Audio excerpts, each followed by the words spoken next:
Salve, salve, colecionadores de cédulas e moedas do Brasil e do mundo. Eu sou o Fernando Ganin do programa Vivendo a História e hoje nós vamos falar disso aqui, ó. Carimbos coroados. 90% dos colecionadores brasileiros sequer sabem que isso aqui existe. Não tem nem ideia.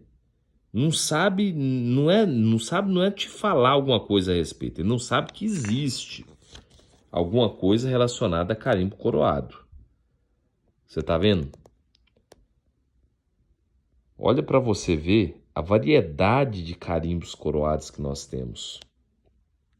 Não adianta você pegar isso aqui, ó, página 95, abrir aqui e falar assim, não, agora eu quero aprender carimbo coroado, vou olhar esse desenho, essa planilha que está aqui, vou aprender. Não vai, não. Você tem que entender, ler o texto para você poder entender. Aqui ajuda, que é um esquema. Aqui ajuda a falar qual que é o valor que a peça teve, qual o tipo do carimbo, como que é o desenho que ele foi aplicado, aonde ele foi aplicado, se foi em Portugal, se foi no Brasil. Às vezes o mesmo carimbo aplicado em Portugal é diferente do carimbo aplicado no Brasil. Qual que é a moeda base que ele foi aplicado, se a moeda era portuguesa ou espanhola, qual que era o metal, onde que ela circulou, se ela circulou no Brasil ou não, com qual valor que ela circulou. Então não adianta você vir aqui é só um resumo. Para entender o carimbo coroado, a gente tem que ler.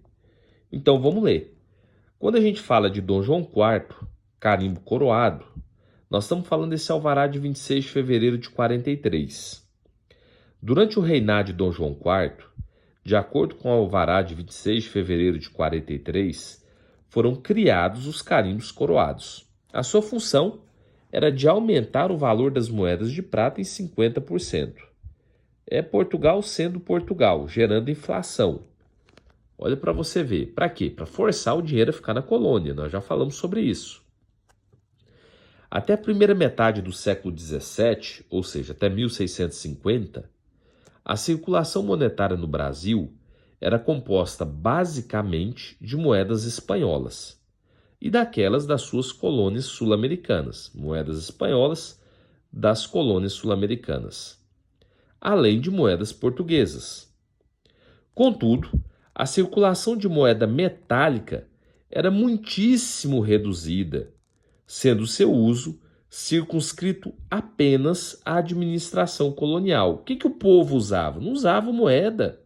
Não tinha essa moeda circulando na mão do povo. A principal moeda do país naquela época eram as mercadorias. Está aqui o escambo. Destacadamente, o açúcar e o algodão. Por isso que quando você visita o museu, visitava, né? O Museu de Valores do Banco Central, você chegava lá, na entrada do museu tinha uma cana de açúcar. Porque as moedas que eram utilizadas naquela época, a moeda de troca, era o açúcar. Tá vendo?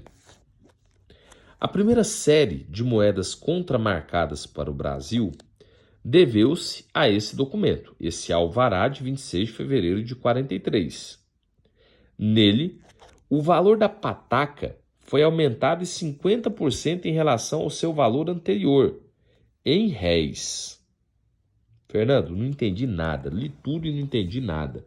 Por isso que tem o número 6, ó. Tá vendo? Pequenininho. A gente tem que ir lá e tem que ler. Lá no rodapé da página, a nota de rodapé, ó.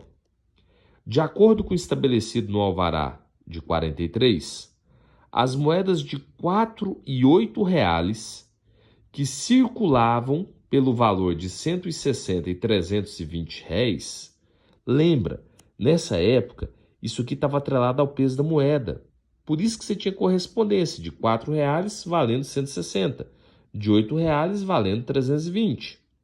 Eles receberam, respectivamente, os carimbos de 240 e 480 coroados, aumentando seus valores em 50%.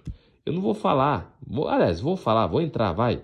Em 1652, em conformidade com o mesmo alvará, a carimbagem foi repetida no Brasil, ocasião em que foi criado o carimbo de 120 coroado, aplicado à moeda de 2 reais. Por que eu não queria falar? Por causa das datas dos soberanos. Nós estamos falando aqui de Dom João IV. E eu ia dividir isso aqui em períodos para você. Mas vamos lá. Olha só. Você está lendo aqui agora o quadro. Nós acabamos de ler lá. Vamos ler o quadro. Olha para você ver. Já existia antes do Alvará de 1643. Tá vendo aqui? Já existia um aumento nas moedas portuguesas com base na lei de 3 de fevereiro de 42. Dom João IV pegou o negócio de volta, retomou tudo e o trem não estava bonito. O que ele teve que fazer? Transformar uma moeda de 80 réis em uma moeda de 100, carimbou lá em Portugal. Pegou o tostão que valia 100, virou 120. Pegou meio tostão, virou ele 60. Pegou o 40 réis, virou o S0 que você está vendo aqui, ó. Parece um 50, né? O desenho do S0, tá vendo? Por que fez constar esses carimbos portugueses? Porque eles acabaram circulando aqui no Brasil o de 100 réis, tá vendo? Que eram 80, a moeda era 80, carimbou de 100, circulou no Brasil como 160. O meu tostão valia 50, carimbou de 60 e circulou no Brasil como 80. Será que isso era inflação? Agora, olha o alvará que nós falamos de 43, que aumentou em 50%.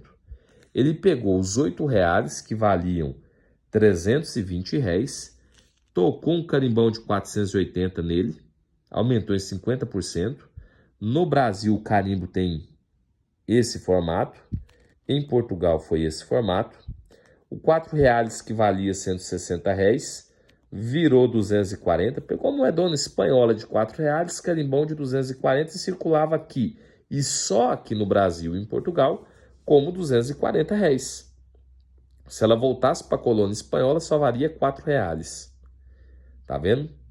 Em 1652, a mesma coisa na moeda de 2 reais, que valia 80 réis, ela virou 120 réis.